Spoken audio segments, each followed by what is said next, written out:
Biasanya pengarah dia akan panggil lah, okey Ali bin Abu, okey Ali, hari ni kita akan sebat kamu dengan 6 kali sebatan.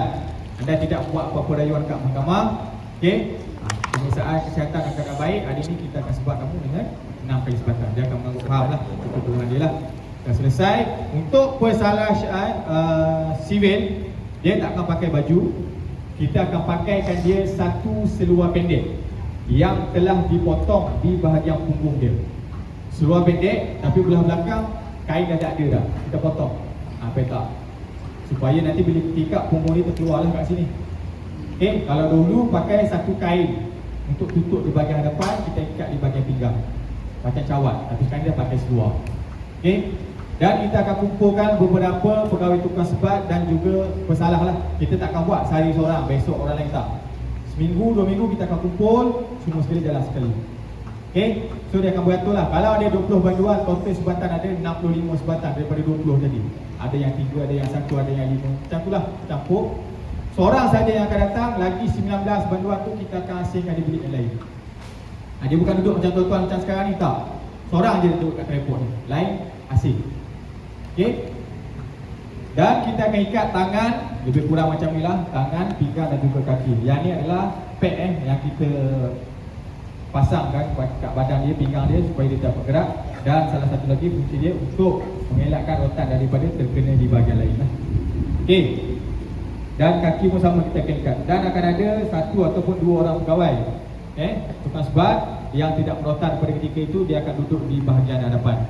Okay, so muka ni, mata dia ni kita akan tutup dengan satu kain yang telah kita kaskan. Ada getah kat belakang tu macam cermin mata tu, kita tutup. Dia tak boleh tahu, dia tak nampak pun siapa yang merotan dia. Dan pegawai tukang sebat, kalau ada 6 orang, 6 tu dah ada nombor 1 sampai 6. So pengarah dia akan panggil random saja. Pegawai sebat 4 sedia. Kalau 4 tu kena tuan, dia lah yang akan laksanakan rotan. Tak boleh pilih, nak dia ni lah, nak dia ni lah, tak boleh. Okay, random. Itulah teknik kita orang buat. Dan pegawai tukang sebat dia tak akan pakai pakaian taktikal ataupun pakaian macam sahabat saya tak akan pakai. Dia akan pakai pakaian separa uniform. Okay, bagi keselesaan kepada pegawai tukang sebat untuk melaksanakan hukuman sebatan. Okay, ni saya tunjuk contoh demo sajalah, lebih kurang. Nanti yang dia boleh tonton di bilik tayangan.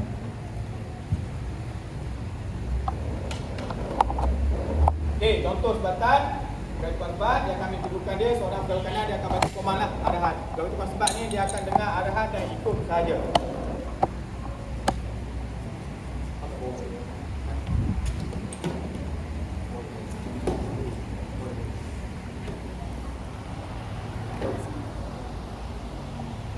Okey, kawai, bak, dia.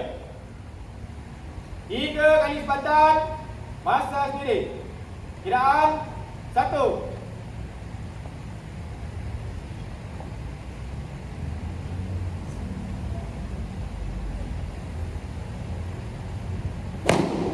Dua.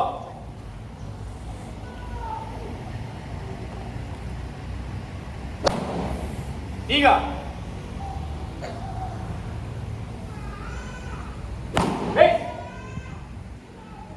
Okey, habis saja dia akan sebut perkataan habis. Okey, pegawai kanan yang akan baca koman. Ni pegawai tukang sebat dia akan tunggu kedudukan saja. Habis dia akan sebut perkataan habis. Okey, untuk kalau contoh ni kalau kena 3 dia sebut 4. Jangan kita rotan. Jangan kita tahu dah dia 3 saja. Kena dengarlah, kena peka, kena alert. Okey, habis saja kita akan buka ikatan dia, kita akan papah dia ke rumah sakit untuk buat rawatan. Terus rawatan kita akan cuci luka dia balik sampai Yudin lah. Sambunglah yang kedua, yang ketiga sehinggalah yang terakhir. Okey, itulah sebatan dia. Janji masuk di dalam punggung dia. Kalau kena tempat yang sama pun tempat yang samalah. Nanti masuk. Okey, itu teknik rotan dia tak sama macam rotan ringan tadi. Untuk rotan ringan dah nak bagi pengajaran, ni pun sama nak bagi pengajaran. Cumanya teknik dia berbeza dengan rotan yang lain. Okey, banyaklah yang boleh dikenakan hukuman sebatan rotan. Okey, tak lain tak bukanlah, kes dadah berulang kali pun, urin berulang kali boleh dikenakan sebatan. Okey, dan banyak lagi kes lain dia adalah, okey, kat mahkamah ni dia ada minimum, maksimum, sabit salah, gagal bayar, denda dan sebagainya. Itulah. Okey, kami hanya menerima keputusan daripada mahkamah sahaja yang memutuskan sama ada dia kena sebatan ataupun tidak. Berapa banyak sebatan, mahkamah yang putuskan. Kami ni jabatan penjara hanya satu jabatan pelaksana hukum sahaja. Okey, selesai untuk rotan itu. Dan kesan daripada sebatan itu tadi, untuk 3 sebatan boleh mengambil masa 1 bulan untuk pulih sembuh. Minta kering boleh lebih kurang dalam 2 minggu lebih lah. Akan kering.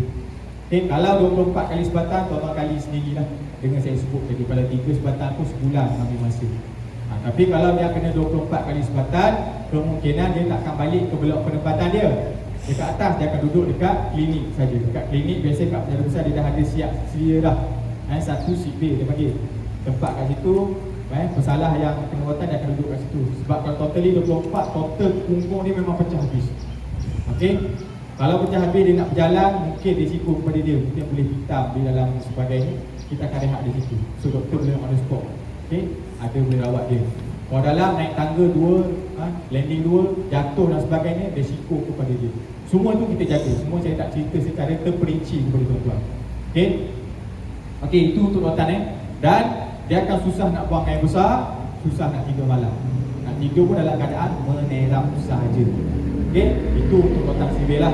Okey, rotan sivil ini ada beberapa kategori yang tidak boleh dikenakan hukuman sebatan. Yang pertama, banduan gila yang diperakui masalah kesihatan mental oleh doktor sekretari. Bukannya buat-buat gila lah, memang dia betul-betul gila.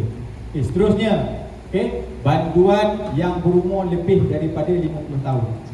Kita tak akan laksanakan hukuman sebatan rotan. Tetapi kalau dia melakukan di bawah kesalahan akta seksual lah, 376, 377, rokok, cabul liwat dan sebagainya, kes seksual tidak ada hadnya. 60, 70, 80, kalau dia periksa badan dia sihat, boleh kita proceed, kita akan proceed rotan. Untuk kes seksual tidak ada hadnya. Dan seterusnya, banduan wanita, tidak ada rotan sivil, lelaki sahaja. Untuk wanita tak ada untuk rotan sivil. Okey, itu adalah kategori yang tidak boleh dikenakan hukuman sebatan. Dan last sekali adalah banduan yang ada masalah kesihatan yang kronik, yang diperakui oleh doktor mengatakan dia ni tak boleh kena sebatan atas faktor masalah kesihatan yang tertentu. Doktor akan sahkan dan surat tersebut dan tersebut daripada doktor tu akan dihantar kepada pejabat rekod dalam penjara ni. Pejabat rekod tu akan submit surat tersebut, akan hantar kepada mahkamah untuk mahkamah timbal balik bagaimana dengan hukuman tersebut. Yang tu keputusan kuasa mahkamah lah. Itu sahaja. Tuan-tuan dan juga puan-puan, tengok video sebatan dan juga taklimat ringkas saya serta demonstrasi yang saya buat ni, jadikanlah batu sempadan. Untuk adik-adik, tengok jangan buat kesalahan.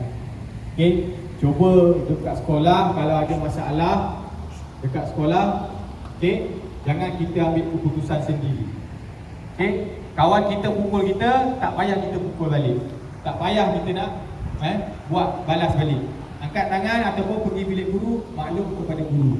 Ada kawan kita ambil barang kita ke, pukul kita, maklum kepada guru. Jangan ambil tindakan sendiri. Silap langkah, kita ambil tindakan, sebenarnya tindakan tu salah. Contoh, kawan kita pukul kita, kita pun ambil pensel nak pukul, tercocok dekat tengkok dia, meninggal kawan kita.